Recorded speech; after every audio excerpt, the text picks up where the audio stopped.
Alright, now we're entering Tunnel Rhino's stage. And right off the bat, I will admit that I do like this track. It's grown on me. It's catchy. It's upbeat. A lot of people may think it's generic, but well, I can kind of agree with that. But you know, it's not gonna stop me from liking the theme. So there you go. Yeah. So Tunnel Rhino's stage should be the first. It could be Tunnel Rhino or Blizzard Buffalo should be the first stage you should go after, because the Mavericks are easy to take down. And right there, we just passed a heart piece. We need a charged Triad Thunder in order to get it. So for that, we need the arm upgrade. So we will backtrack for that later. There's also a helmet upgrade here you get. We'll also backtrack for that later. But luckily, we get that sub tank easily. You don't even need the air dash for that. Go well. So yes, now the purpose of these two doors right here is now that we've been introduced to Bit and Bite, thanks to Dr. Doppler. Now they can appear randomly. Bit shows up first.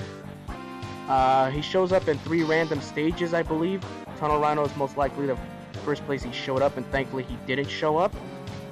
Because I do have his weakness, which is Frost Shield, but at the same time, I got low health, and I don't, you know, feel like fighting Bit with the low health I have, and, you know, wasting Frost Shield ammo, which I could be saving it, to use against enemies to, you know, farm for energy, just in case if I take too much damage, because a lot of the enemies here take a good chunk of damage. So yeah, man, like I said, I mean, the music, it's upbeat to me. Like when you're wall clinging and air dashing, just feels, you know, just feels right. And it was a random boulder right there. I never got hit by that. And now we got our mini boss, which is a drill, giant drill. Yeah, so this mini boss can be very tedious.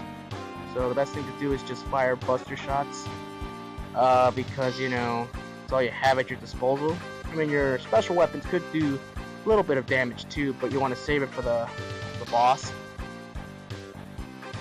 Yeah, it's actually a fun speedrunning trick. You could actually make this boss fight very short, but it involves precision, and unfortunately I never approached it, so oh well. So to take him out the hard way.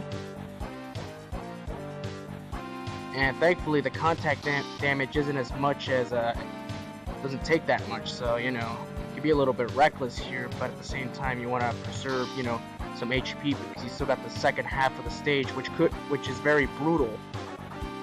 And so yeah, and it is dead. Yeah, Bite shows up after you defeat Bit. I believe he shows up after you defeat your 5th Maverick. Both have specific weaknesses. If you defeat both of them with their weaknesses, you could actually kill them, and they won't appear for the rest of the game. Similar to our X2, you know, you have the X Hunters. The only difference is here, you know, Bit and Bite actually show up to hunt you down, where in X2 you actually have to find the X Hunters yourself, which is incredibly stupid, because aren't they supposed to be hunting us? Like, why are we hunting them? That's stupid. At least here with Bit and Bite, they made it a little bit more clear. And I got hit right there, because with Frost Shield you can only fire 2 at a time. You gotta wait for the other icicle to the frost. It's kind of annoying, but oh well. Alright, got some weapon energy right there. And we're already approaching the boss. Yeah, so Tunnel Rhino, he is simple to take down with just Buster only. But I always take him on with his weakness, because it just makes it so much more fun. Plus I have the air dash too, so which makes it even more fun. So rather than just wall clinging and having just a small window to avoid his attack, because Tunnel Rhino can give you bad patterns at times. Sometimes he'll do that dash attack, and you know, and then he'll stop in place, and then he'll launch his drill attacks, or he'll just ram you down. It's really annoying. See, like that. Yeah, but the contact damage isn't horrendous like Blizzard Buffalo, thankfully. And I got hit again. Now whatever. And right here, Tunnel Rhino knows he's gonna die, so he's just trying to delay the inevitable. And take that. There's no escaping death, Tunnel Rhino. Alright, so yes, now that we have, now that we defeated Tunnel Rhino, now we get access to his weapon, which is a Tornado Fang, which is mandatory to get a lot of the items we're gonna get, which I will get off screen. Alright, later.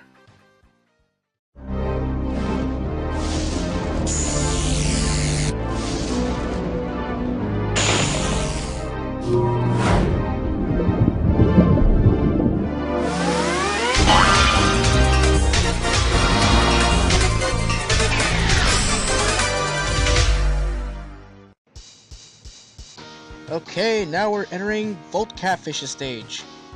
And yes, I did backtrack to get the heart piece at Blizzard Buffalo stage, and I also unlocked the right armor piece in Blast Hornet stage. I intentionally got a game over just because I wasn't going to take on Blast Hornet with the little health I have, and I don't have his weakness. But oh well, so now we can go on our normal route. And right there we just passed the elevator that takes us to a lower path. We'll revisit that area later. Well, let's resume with the rest of the game. So yeah, the reason I chose this route is because it's more efficient to me. It leads to less backtracking. So yeah, the thing is that you can't use any other right armor pieces unless you unlock the one in Blast Hornet stage. And if you're doing a normal route, like just going off weaknesses, you don't fight Blast Hornet until last. So rather than just you know, making backtracking much more difficult, I decided, you know what, let's just go to Blast Hornet stage, because we already had the appropriate equipment to get the right armor piece and just get a game over, and let's just resume with the rest of our pathway. And we just got the heart piece right there. We needed the air dash for that. So yes, another reason why you have to go Blizzard Buffalo first to get the air dash. And right there on the upper left is the body armor upgrade.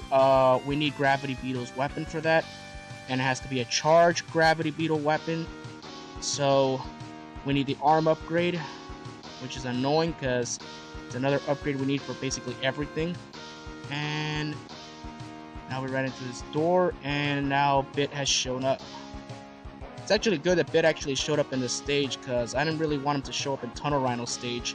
We do have his weakness, which is Frost Shield. His other weakness is also Triad Thunder, which is the weapon we get from fighting the boss in this stage. But I didn't want to fight him in Tunnel Rhino stage because I wanted to save the Frost Shields for the enemies, just in case if I had low health entering the boss fight. Yeah, so Bit basically has, his pattern is kind of simple. I hate those ring patterns because, you know, they trap you, you can't do anything. But well, actually, if you can actually kill Bit if you use his weakness. He just explodes, but if you hit him with another weapon that's not his weakness, he just goes off screen. And this is very important because Megaman X3 follows the same logic as Megaman X, where if you defeat certain bosses, you know, you get a different layout for later in the game. And I'll explain more on that later, but we resume with the rest of the gameplay. And right here, now we can access right armors because I got the Chimera right armor from Blast Hornet stage, which is mandatory if you want to use the other right armor pieces. So like, let's say if you get another right armor piece, you can't access any others unless you get this one first. That's a dumb design, but oh well, we have to deal with it. Now we get our sub-tank. So yeah. Yeah, so it's not that bad. I mean, if you're just doing a normal playthrough, you have to backtrack on this stage 4 times if you're just doing this playthrough blind. So, at least the only thing we would have to backtrack for this stage is just the body upgrade, which we won't get until we get Gravity Beetle's weapon and the arm upgrade. Oh, but that won't be till later. And now we're showing off the awesomeness of the Frost Shield, get us some free HP so we can fill up our sub-tank. Yeah.